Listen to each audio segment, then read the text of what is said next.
Salut à toi, bienvenue dans cette nouvelle vidéo et dans cette vidéo je vais te parler de comment trouver une alternance lorsqu'on n'a pas ou très peu d'expérience, des jobs d'été, des stages, des choses qui n'ont pas forcément de rapport avec ce qu'on veut faire aujourd'hui. C'est une vraie problématique, énormément d'étudiants et même certains de mes élèves y sont confrontés et j'aimerais t'y répondre et donner mon point de vue un petit peu là-dessus sur comment faire pour contrer un petit peu ce manque d'expérience sans forcément l'effacer. Un manque d'expérience, c'est un manque d'expérience, mais voilà, il y a des choses quand même qui peuvent permettre d'atténuer un petit peu ce manque-là. Donc avant toute chose, je t'invite toujours évidemment à t'abonner, liker et commenter, me dire un petit peu si tu es dans cette situation un petit peu de manque d'expérience ou si tu le ressens dans tes candidatures. Regarde aussi ce qu'il y a dans la description de la chaîne et après ça, évidemment, on peut commencer. Donc la première chose, c'est de miser sur la partie savoir-être. Ce que je te dis là, en fait, c'est très simple, c'est que tu peux avoir par exemple des jobs d'été où tu étais à la caisse d'un supermarché et aujourd'hui tu veux travailler dans les ressources humaines, par exemple. Comment tu peux faire un lien avec ça? Tu vas pas faire un lien sur tout ce qui est gestion prévisionnelle des emplois et des compétences, un terme un petit peu technique des ressources humaines, quand tu es à la caisse, on est bien d'accord. Donc là où tu vas faire un lien, c'est sur ton savoir-être. Là où tu vas faire un lien, c'est sur ton relationnel avec les clients, c'est sur ton écoute, c'est sur ta réactivité, c'est sur ton organisation, c'est sur toutes ces choses-là. Et ça, c'est des choses que tu peux transposer dans le métier RH, tu vois. Donc c'est vraiment trouver dans tes jobs d'été, dans tes stages, dans toutes tes expériences comme ça, qui sont insignifiantes sur le papier, mais qui au final t'ont énormément aidé à te développer d'un point de vue personnel, tu vois. Et donc c'est vraiment ça qu'il faut que tu arrives à trouver. C'est souvent la même chose qui ressort et ça c'est quelque chose d'important.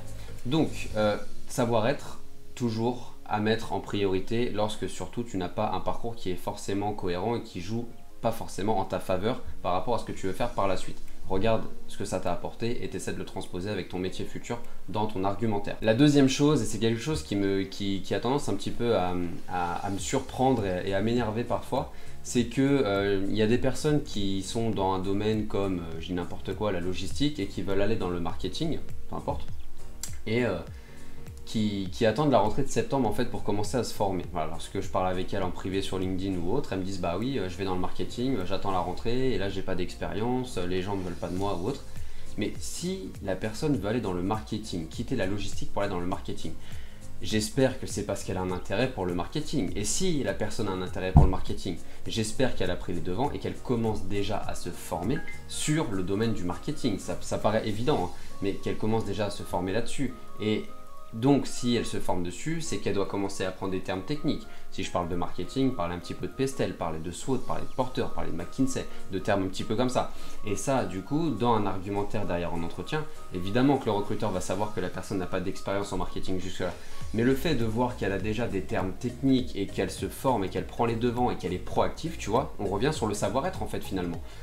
Bah, c'est un atout, c'est forcément une force. Donc s'il te plaît, si tu changes d'axe dans ta vie, que tu veux aller dans un autre métier, ben n'attends pas la rentrée des classes pour commencer à te former. Ou même si tu vas pour un CDI, que tu changes, que tu es en reconversion. J'espère que tu es déjà en train d'acheter des formations en ligne, que tu es en train de te former même gratuitement, que tu assistes à des séminaires ou des choses comme ça, que tu es dans des groupes privés sur LinkedIn pour te former, que tu lis des livres.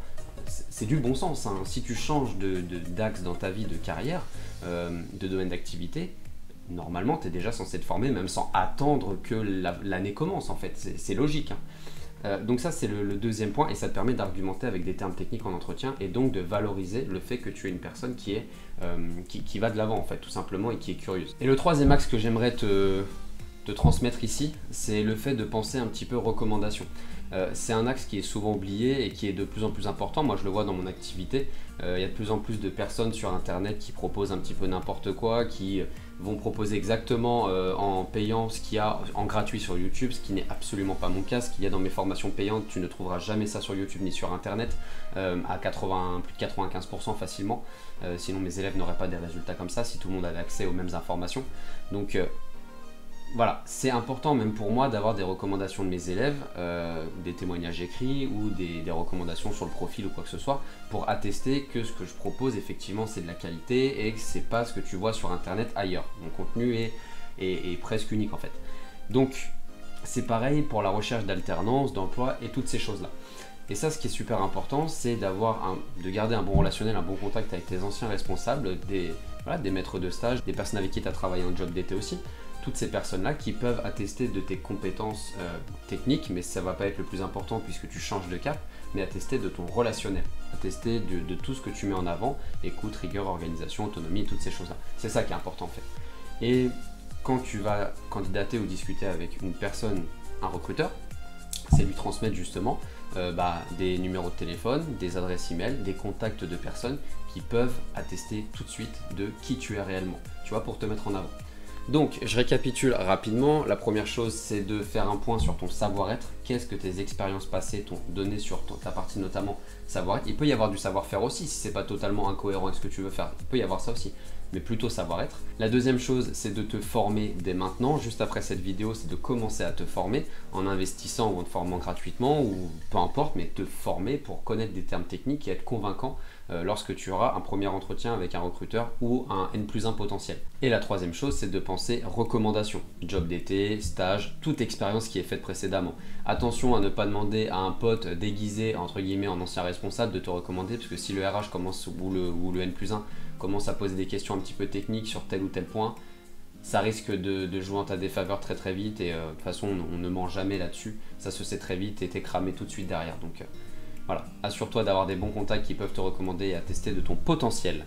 Voilà, encore une fois, si c'est pas fait, je t'invite à t'abonner, liker, commente, c'est important, donne-moi ton avis un petit peu là-dessus, savoir si t'es d'accord, pas d'accord, voilà, c'est le but de la chaîne aussi, c'est d'avoir des petits débats, hein. Moi j'ai mon point de vue, qui n'est pas le point de vue de tout le monde clairement, mais c'est ma manière de voir les choses et j'aime beaucoup discuter avec les personnes qui commentent mes vidéos, c'est aussi pour ça que j'ai créé ma chaîne. Donc voilà, n'hésite pas à commenter et en attendant, je te dis à très vite, je te souhaite une très bonne soirée, mise sur ton savoir-être. Ciao.